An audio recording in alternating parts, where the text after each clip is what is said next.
Hello dear viewers, in today's video I'm going to walk you through my update 1.1. There are quite a few things to talk about, and I also have my Juno-6 connected, so we're going to start off with just comparing the two. I've got my my faders set up just as I have them here as a default preset.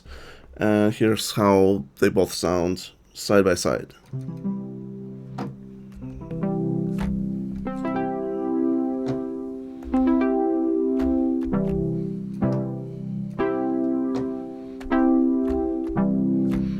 Little louder. There you go. So that's just a little bit of a sort of a starter for you. So let's jump into 1.1, what has changed, and let's go. So we start with presets because that's the first thing I've done, and that was probably the reason I've started this whole thing in the first place. And initially I thought it's going to be a purely quality of life update, but I thought it's probably going to be a while before I come back to Maya and update more. So I've addressed quite a few DSP issues, and I've pushed it even closer to my Juno-6, and we'll hear about this later in a separate video, hopefully. I'm going to record side by side with oscillators and filters, but for now let's talk about the update. So presets are completely refactored, so now they don't go into the undo stack. They work really cleanly and nicely.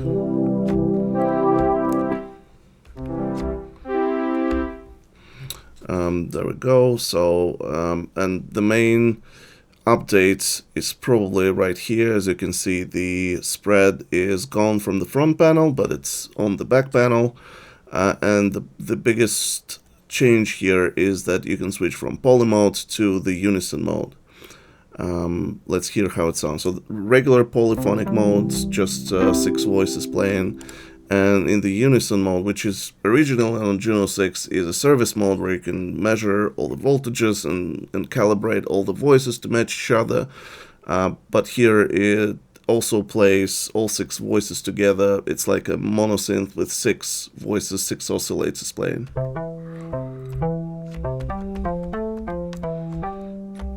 Let's switch the preset, hear how other presets sound.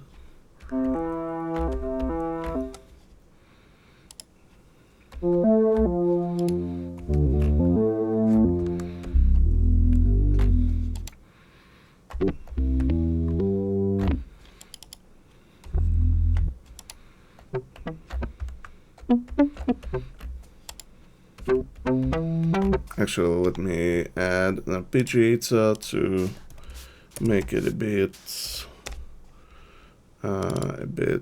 nice. Let me hold it just for a second.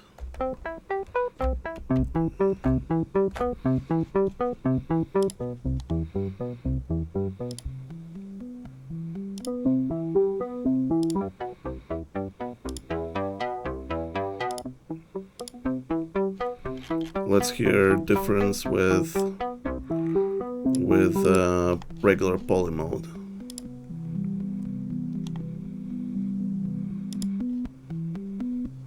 So you can hear it's not really playing in polyphonic mode. It's playing all the voices at once. It also has a calibration, which is an added feature as well, and I specifically added it to expand the possibilities in the unison mode, but it also works great in the polyphonic mode. So let's look at it, and I think the biggest and sort of most noticeable change comes when you randomize the serials. And I've explained it before. Serials is my way of introducing tolerances into all my devices. So it's usually left and right, but in this case it creates differences in 6 voices. So in original there are parts to calibrate everything. All the voltages can be calibrated, well, most of them, and essentially if your synth is old and has not been calibrated, the the component inside get old and they get worse at different rates. So with time, voices develop differences. So each voice playing the same note will sound slightly different. So the same thing happens here. So we generated just random serials, and fully calibrated, like perfectly calibrated, is going to be really nice and very even sounding with all the notes hidden perfectly. Let's get the default initial presets running here, so you can hear all the voices are perfect, slightly less calibrated voices, and basically very uncalibrated, like you've pulled it out of the garbage. Hold on, what is... Oh, there you go, there you go.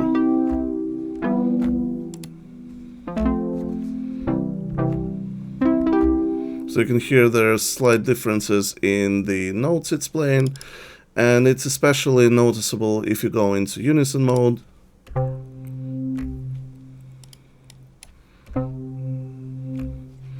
Let's open the filter a little bit.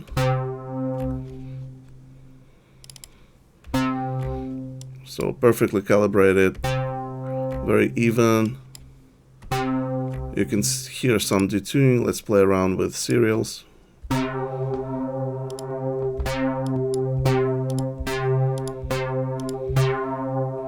So you can hear different serials bring different tones, different filter settings, so it's slightly uneven between voices, and I feel it brings a lot of character, it brings a lot of value. When you play it and use it in real scenario, it sounds more like a real thing.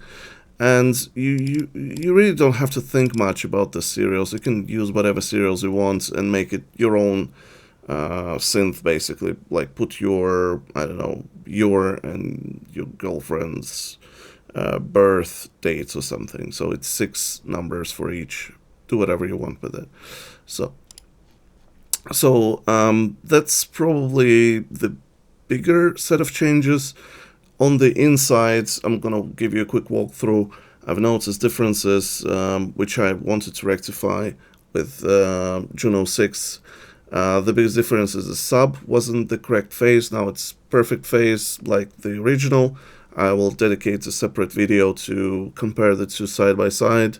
There are really a lot of changes for the MPE controls, and I've added some new routings for MPE to envelope. I've added routing to LFO, so you can modulate LFO rates with envelope or MPE, which is quite useful and nice sounding for anyone who wants to play from pads and push 3, whatever. It adds a lot of character to the sound, I think. And as you can see, the spread is moved from the front panel to the back panel. It's still the same spread, so if you use it, knock yourself out. So let me walk you through some major changes in the MPE. It was completely reworked. I've spent a lot of time trying to make it really nice and even. Now it's on by default, so if you use slides,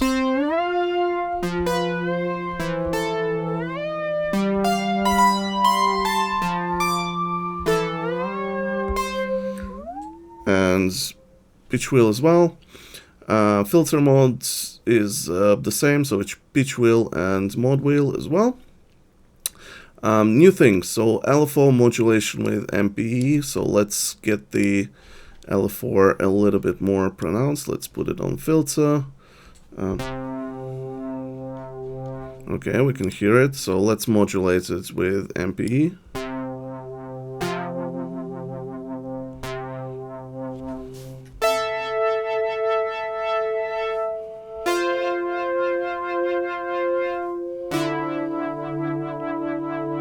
So I'm just moving my fingers over the pads and it changes the rate. A new thing is routing MPE to attack, decay, or release to the envelope. I like it because it adds a little bit of variance to the way envelope sounds, so you can play at different positions on the pads, and the envelope will sound slightly different, more attack, less attack, more release and less release, and so on.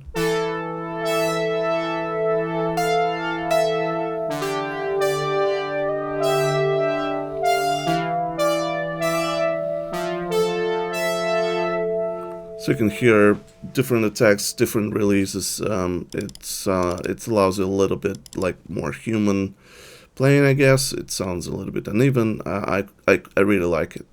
So velocity is still here.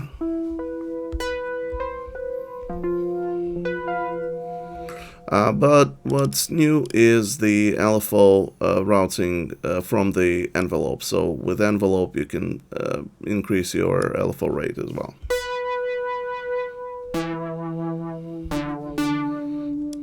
So you can hear envelope speeding up, LFO rate speeding up and slowing down as the release is coming on the envelope. So probably last thing, I might have missed something. Oh, actually, let me add something on the pitch modulation. So by default, it's 40. It's set to 48, like default able stock plugins, and it tracks every semitone on a pad. But you can also decrease it if it's too much. If you just want to add a little bit of like of wobbliness.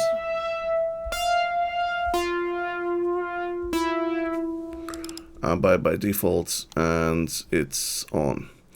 So one last thing is normalization of the mixer. Previously, and how it works on the Juno, the mixer doesn't normalize the oscillators which are sent into the mixer. So you add an oscillator, it becomes louder. You remove an oscillator, it becomes quieter. And it works the same by default on the Maya as well. But I've added normalization, so this means no matter how many oscillators you've got on, the loudness will stay roughly the same, and it's more convenient when you look at the presets, for example. They don't change loudness that much, and also when you play it as well. So let's that's a little bit too loud.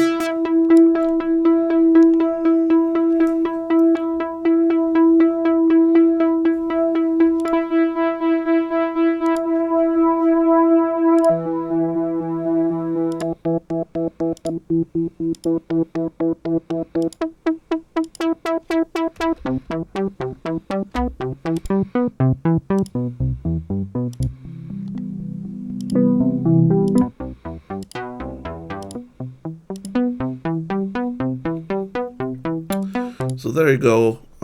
You have an option to normalize. One thing to know is that it's really not how the original works. So since you increase the loudness, some preset may hit the VCAs which are modeled on analog, may hit a little bit hotter, so more distortion will go through. But that's just something to be aware of. So there's nothing bad. It just works a little bit differently. But otherwise, it's mostly a convenience feature. So that's pretty much it with the walkthrough. I'm gonna do a little jam. I'm gonna load one of the sessions I've prepared before, and I'm gonna do a bit of jam with Mayas, and I've got some samples as well, just for fun. It's not gonna be a very good jam, but it's still gonna be something. I was told I need to record more videos, so I'm gonna do just that. Hold on, it's loading. Oh, there we go. All right, so thanks so much for watching the video. I'll see you in the next one, and let's listen to whatever the hell I've come up with for you.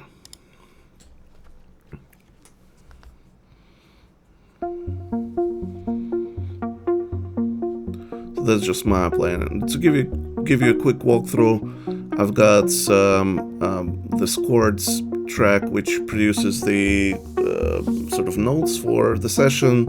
I've got several Mayas which play I use just arpeggiate. I'm a very lazy producer, so I'm gonna use arps for bass, just some high arps, some variations on it. I've got the drum setup, which is very simple with just kick hats, some percussion, some horns. I have a soft spot for horns, but nothing is really processed much. There's just an EQ, a compressor, and that's pretty much it. But so yeah, let's just listen to it. Hopefully it's gonna be something.